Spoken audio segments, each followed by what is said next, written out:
Hello and welcome to Hearing Your Future, the Coding Your Future podcast. My name is Duncan, I'm your host, and I'm on a mission to help you design, build, test and code your future in computing. In this podcast we'll talk to current and former students of computer science to find out more about their journey from student to professional. What's their story? How are they coding their future? What obstacles have they faced along the way and how did they manage to overcome them? Finally, we ask our guests what advice they'd offer their former selves and fellow students and where are they headed next. My guest today is Bozhidar Klouchek. He graduated with a Bachelor of Science degree in computer science with industrial experience in 2024 when this episode was recorded. During his undergraduate degree, he did internships at the University of Oslo, a placement at Cantorus in Manchester, before starting work with recourseai.com. We recorded this episode in a slightly noisier location than normal, so please excuse the background noise from the busy Oxford Road. Welcome, Bozhidar. Hello. Welcome to Hearing Your Future. So in this interview I want to just catch up with you, hear a little bit more about your story. So let's start with what's your name and where do you come from? So my full name is Bozhidar Klouchek. Bozhidar is a bit of a mouthful, so I usually go by Bozo. From Bulgaria, I was born in Varna, the seaside, even though I never learned how to swim, really. So I kind of studied in a mathematical high school. Mm-hmm. I think there was a very big kind of, not pressure, but there was a very big influence on like STEM-related engineering stuff. So definitely, I think computer science was a big one. So yeah, that's kind of it. And what was it, and can you pinpoint a moment when you just sort of, or your first experience of computing that's perhaps sparked the interest in studying at university? You're obviously doing lots of maths and that's probably helped, but was there a moment when you, or a series of moments when you started to get interested in computing? Yeah, so I feel like lots of people have, a bit of uglier stories since childhood. Mine was about 10th grade, so it's not as if, very, very young. But I do think my high school teachers were just wonderful. I mean, they were very, very encouraging. And I think my first programming language was C++, which is a bit of a tough first one. But I do think seeing how we were using this I don't remember this drawing software. I remember after I used it, I was like, okay, I think this is pretty fun, and I wanna see how far I can take this. So I think that was maybe the first moment. So that was 10th grade. So we're talking aged about 10? No, 16, 16, I think. Okay, yeah, older, 16. Right. Okay. And that was sort of when you thought, actually, this is something. I think so. Like the spark, yeah. Okay. All right. So you arrived here in 2020, 4 years ago. Yes. To study a BSc in computer science. How was it arriving here from Bulgaria? Was it as you expected? Or it was a bit of a, I mean, because of lockdown, it was, I think, tougher than I expected. Right. I think I remember the Uber just left me at campus and I was like, oh, I don't know where to go now, because I lived in Fallowfield first year. But yeah, lockdown was a bit tough, but I do still think that I did have a nice experience first year. Everything was online. Lots of Bulgarians, I think, went back to Bulgaria during that time, but I decided to stay. So study remotely. Yeah.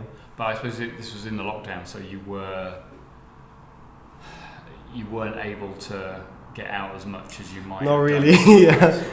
Yeah, but there were lots of like online activities. Like there was Discord, there was Zoom, there was I still had contact with other course mates, just not in person. Yeah. Okay. Good. And then, so if we fast forward into second year, I guess in your second year you'd started thinking about work. Can you explain how that happened? Of course, how you yeah. started? I heard about Imago. I heard about it pretty early on, but I hadn't, I think, applied first year. But Imago was my first professional kind of experience. The student company with Suzanne, and that was really enjoyable. We made a game, kind of Minecraft-esque inspired. And that was my first kind of moment of, using, for example, GitLab in a more professional setting. There was more source control, working in a team with other software engineers, even though we were all students like first year, second years. But yeah, no, I applied. The process was really simple. And yeah, I really enjoyed it in the end.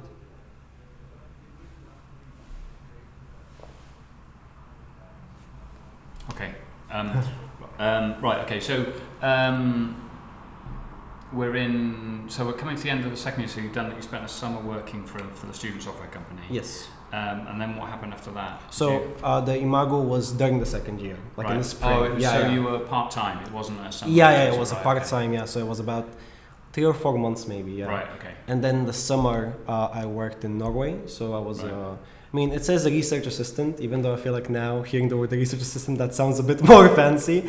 But I worked in University of Oslo. Right. So I contacted my first year tutor, so Uli Settler. I basically asked her if she has any opportunities for me in the summer, because I learned that asking really gets you what you want. Definitely. You don't ask, you don't get. Really, yeah. So she basically connected me to this one postdoc that used to do a PhD with her. Right. And he was in Norway then, and I went there. I lived there for 2 months, and I worked with him on a really cool kind of software engineer graph-based project.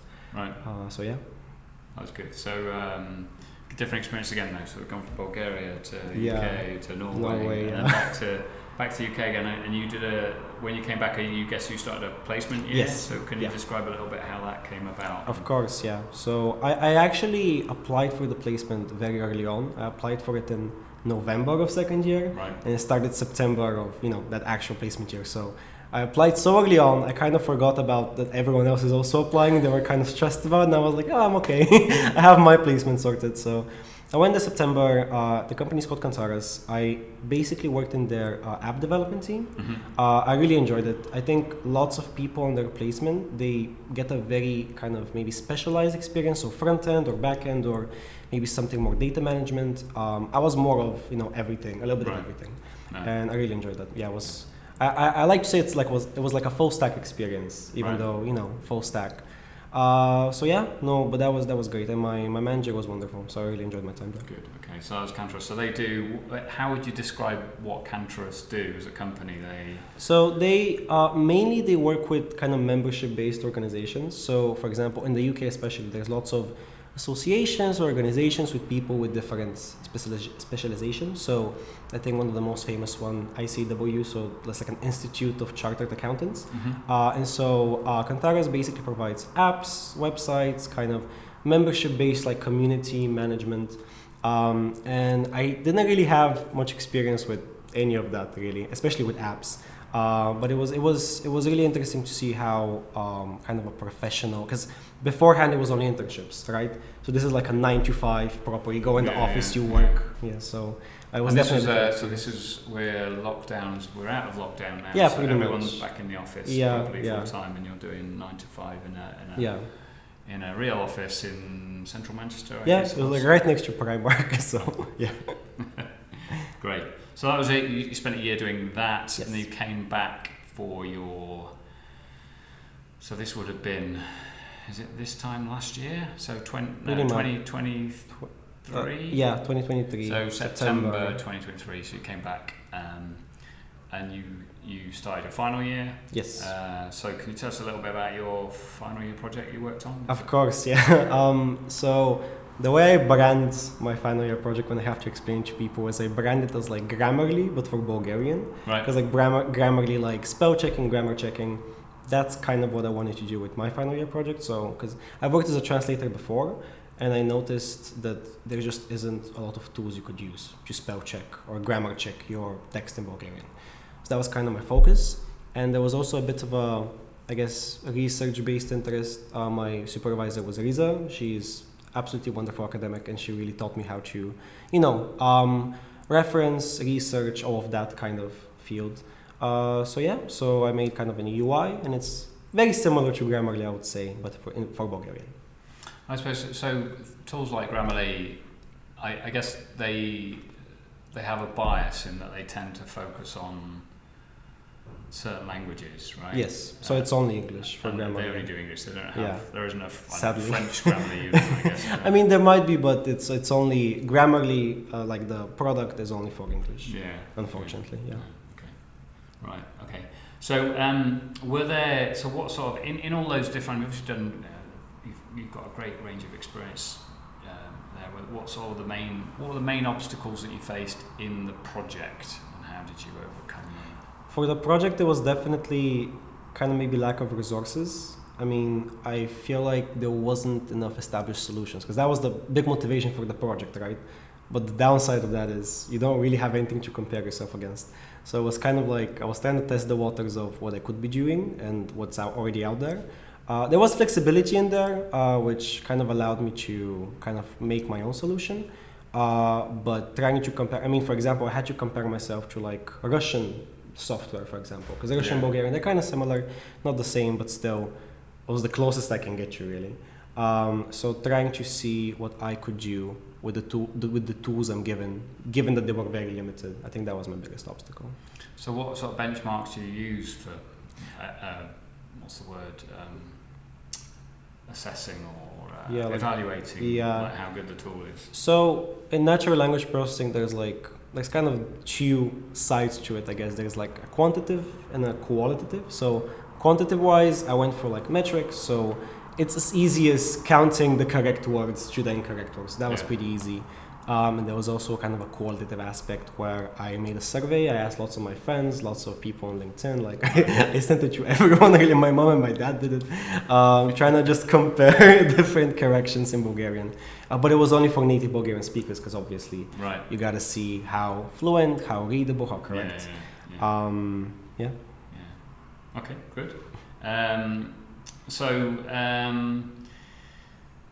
Coming back to final, you're actually you graduated, haven't you? Not graduated yet, but you sat your last exam. You just got your results. I got my results. Yeah, thank you. And you've actually, I think you've carried on doing some work with Riza. Could you say a little bit more about that? Of course, yeah. So Riza and I will be collaborating. So this summer on a ChatGPT-esque kind of software. So university policies are obviously really important, but they're kind of scattered, sadly, and it's difficult to get information you need sometimes as a student and as a staff, really. So we have this idea of making a chatbot that is fed all the university policies. And you could just ask a question, and it's supposed to give you an answer given the documents it's been kind of fed. So kind of send you the answer summarized and also a link to, okay, you can read about this here. And it's supposed to be really kind of wide. It's not only for our faculty; it's for the whole university, really. But as an MVP, maybe it would just be computer science for now. But that's kind of the core idea of it. What do you do about the sort of hallucination problem of it? Sort of, because you could have it making up policies. The university says you should do this, and actually it's ChatGPT says you should do this. Complete nonsense. That's kind of why we need the actual policies in there in the beginning, and it would send a link. So if you were, doubtful of, this doesn't really sound right, you would go on then and see, this PDF says this. Now I'm kind of more sure of the credibility of information. You sort of show you're working, basically. This is how I came to this answer. So I guess that must be quite hard to do, I imagine. Yeah, to be honest, I don't have as much as experience in it because my project was focused on grammar correction, right? So it's a completely different kind of field. But the people I'm working with do have more experience, and I'm kind of willing to learn. And there's lots of materials online for it. So Okay. Are you using any sort of reasoning in that, or is it just a purely sort of statistical approach? There is a bit of reasoning, I would say, but it's more summarization of information that's already there. So it's not like you kind of have from point A to B to C. It's more of the information is there. We just need to extract it in a readable way. That makes sense. And you've got you're graduating next week. Actually. And you've got a job to follow on. So you say a little bit about where you're headed to after graduation. So end of August, I'll be starting as a graduate AI engineer at A-Course AI. So it's an AI startup in Deansgate. They do really cool stuff. They're kind of focused on the medical domain, but with AI. So kind of use cases for the products would be maybe a digital avatar that trainee GPs can use of patients to kind of alleviate the pressure of being a GP and other similar AI related avatars. Right. Okay. And that's is it Max? Maxim, It's Maxim who Maxim, started the company. So it's two founders, so Scott and Maxim. Right. I think Max did his PhD here. I think he worked in the uni. I think. He was a researcher. I think it was with Goran. I didn't know. Yeah.